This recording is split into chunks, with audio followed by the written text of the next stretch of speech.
urusan penyederhanaan perizinan, urusan persyaratan investasi, urusan ketenagakerjaan, urusan pengadaan lahan, urusan kemudahan berusaha, urusan dukungan riset dan inovasi, urusan administrasi pemerintahan, urusan pengenaan sanksi, urusan kemudahan pemberdayaan dan perlindungan UMKM, urusan investasi dan proyek pemerintah, serta urusan kawasan ekonomi. Dalam rapat terbatas tersebut, saya tegaskan mengapa kita membutuhkan Undang-Undang Cipta Kerja. Pertama, setiap tahun ada sekitar 2,9 juta penduduk usia kerja baru, anak muda yang masuk ke pasar kerja, sehingga kebutuhan atas lapangan kerja baru sangat-sangat mendesak. Apalagi di tengah pandemi, terdapat kurang lebih 6,9 juta pengangguran dan 3,5 juta pekerja terdampak pandemi COVID-19. Dan sebanyak 87% dari total penduduk bekerja memiliki tingkat pendidikan setingkat SMA ke bawah, di mana 39% berpendidikan sekolah dasar. Sehingga perlu mendorong penciptaan lapangan kerja baru, khususnya di sektor padat karya. Jadi, Undang-Undang Cipta Kerja bertujuan untuk menyediakan lapangan kerja sebanyak-banyaknya bagi para pencari kerja serta para pengangguran. Kedua, dengan Undang-Undang Cipta Kerja akan memudahkan masyarakat, khususnya usaha mikro kecil, untuk membuka usaha baru. Regulasi yang tumpang tindih dan prosedur yang rumit dipangkas. Perizinan usaha untuk usaha mikro kecil (UMK) tidak diperlukan lagi, hanya pendaftaran saja. Sangat simpel. Pembentukan PT atau perseroan terbatas juga dipermudah. Tidak ada lagi pembatasan modal minimum. Pembentukan koperasi juga dipermudah. Jumlahnya hanya 9 orang saja. Koperasi sudah bisa dibentuk. Kita harapkan akan semakin banyak koperasi-koperasi di tanah air. UMK, usaha mikro kecil yang bergerak di sektor makanan dan minuman, sertifikasi halalnya dibiayai pemerintah, artinya gratis. Izin kapal nelayan penangkap ikan misalnya, hanya ke unit kerja Kementerian KKP saja. Kalau sebelumnya harus mengajukan ke Kementerian KKP, Kementerian Perhubungan, dan instansi-instansi yang lain. Sekarang ini cukup dari unit di Kementerian KKP saja. Ketiga, Undang-Undang Cipta Kerja ini akan mendukung upaya pencegahan dan pemberantasan korupsi. Ini jelas karena dengan menyederhanakan, dengan memotong, dengan mengintegrasikan ke dalam sistem perizinan secara elektronik, maka pungutan liar, pungli dapat dihilangkan. Namun, saya melihat adanya unjuk rasa penolakan Undang-Undang Cipta Kerja yang pada dasarnya dilatar belakangi oleh disinformasi mengenai substansi dari undang-undang ini dan hoax di media sosial. Saya ambil contoh, ada informasi yang menyebut tentang penghapusan UMP, upah minimum provinsi, UMK, upah minimum kota kabupaten, UMSP, upah minimum sektoral provinsi.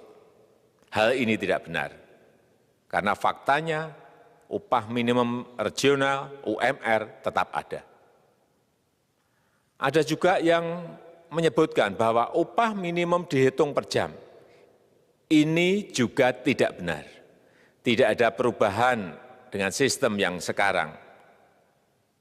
Upah bisa dihitung berdasarkan waktu dan berdasarkan hasil.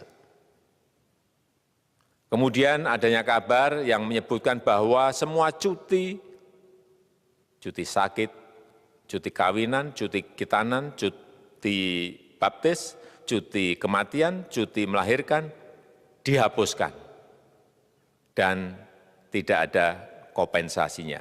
Saya tegaskan juga ini tidak benar. Hak cuti tetap ada dan dijamin. Kemudian apakah perusahaan bisa mem-PHK kapanpun secara sepihak? Ini juga tidak benar. Yang benar, perusahaan tidak bisa mem-PHK secara sepihak. Kemudian juga pertanyaan mengenai benarkah jaminan sosial dan kesejahteraan lainnya hilang. Yang benar, jaminan sosial tetap ada.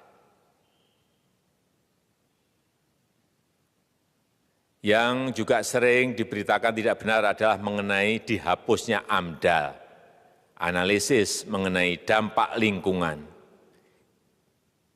Itu juga tidak benar. AMDAL tetap ada. Bagi industri besar harus studi AMDAL yang ketat. Tetapi bagi UMKM lebih ditekankan pada pendampingan dan pengawasan. Ada juga berita mengenai Undang-Undang Cipta Kerja ini mendorong komersialisasi pendidikan. Ini juga tidak benar. Karena yang diatur hanyalah pendidikan formal di kawasan ekonomi khusus, di KEK. Sedangkan perizinan pendidikan tidak diatur di dalam Undang-Undang Cipta Kerja ini. Apalagi perizinan untuk pendidikan di pondok pesantren. Itu tidak diatur sama sekali dalam Undang-Undang Cipta Kerja ini. Dan aturannya yang selama ini ada tetap berlaku. Kemudian diberitakan bahwa keberadaan bank tanah. Bank tanah ini diperlukan untuk menjamin kepentingan umum, kepentingan sosial, kepentingan pembangunan nasional, pemerataan ekonomi, dan konsolidasi lahan serta reforma agraria. Ini sangat penting untuk menjamin akses masyarakat terhadap kepemilikan tanah, kepemilikan lahan, dan kita selama ini tidak memiliki bank tanah. Saya tegaskan juga bahwa Undang-Undang Cipta Kerja ini tidak melakukan resentralisasi kewenangan dari pemerintah daerah ke pemerintah pusat. Tidak ada. Perizinan berusaha dan pengawasannya tetap dilakukan oleh pemerintah daerah sesuai dengan NSPK, norma, standar, prosedur, dan kriteria yang ditetapkan pemerintah pusat. Ini agar dapat tercipta standar pelayanan yang baik di seluruh daerah dan penetapan NSPK ini dapat nanti akan diatur di dalam PP atau peraturan pemerintah. Selain itu, kewenangan perizinan untuk non-perizinan berusaha tetap ada di Pemda, sehingga tidak ada perubahan. Bahkan kita melakukan penyederhanaan, melakukan standarisasi jenis dan prosedur berusaha di daerah. Dan perizinan berusaha di daerah diberikan batas waktu. Ini yang penting di sini. Jadi ada service level of agreement. Permohonan perizinan dianggap disetujui bila batas waktu telah terlewati. Saya perlu tegaskan pula bahwa Undang-Undang Cipta Kerja ini memerlukan banyak sekali peraturan pemerintah atau PP dan peraturan presiden atau Perpres. Jadi setelah ini akan muncul PP dan Perpres yang akan kita selesaikan paling lambat 3 bulan setelah diundangkan. Kita pemerintah membuka dan mengundang masukan-masukan dari masyarakat dan masih terbuka usulan-usulan dan masukan dari daerah-daerah. Pemerintah berkeyakinan melalui Undang-Undang Cipta Kerja ini jutaan pekerja dapat memperbaiki kehidupannya dan juga penghidupan bagi keluarga mereka.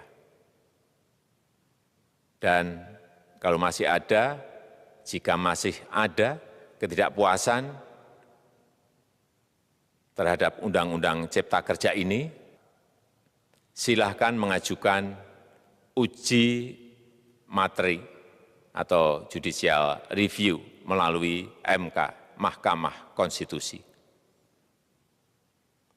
Sistem ketatanegaraan kita memang mengatakan seperti itu. Jadi, kalau masih ada yang tidak puas dan menolak, silahkan diajukan uji materi ke MK. Saya rasa itu yang bisa saya sampaikan pada kesempatan yang baik ini. Terima kasih. Wassalamualaikum warahmatullahi wabarakatuh. Itulah keterangan pers yang disampaikan oleh Presiden Joko Widodo mengenai rancangan Undang-Undang Cipta Kerja. Ini adalah pernyataan secara resmi yang disampaikan Presiden secara terbuka. Kemarin Presiden berada di Kalimantan Tengah pada saat demonstrasi secara besar-besaran dan berakhir dengan ricuh di sejumlah kota terjadi. Apa saja poin yang disampaikan oleh Presiden tadi? Pemerintah meyakini bahwa rancangan Undang-Undang Cipta Kerja akan menyediakan lapangan kerja sebanyak-banyaknya dan juga memudahkan masyarakat khususnya UMKM.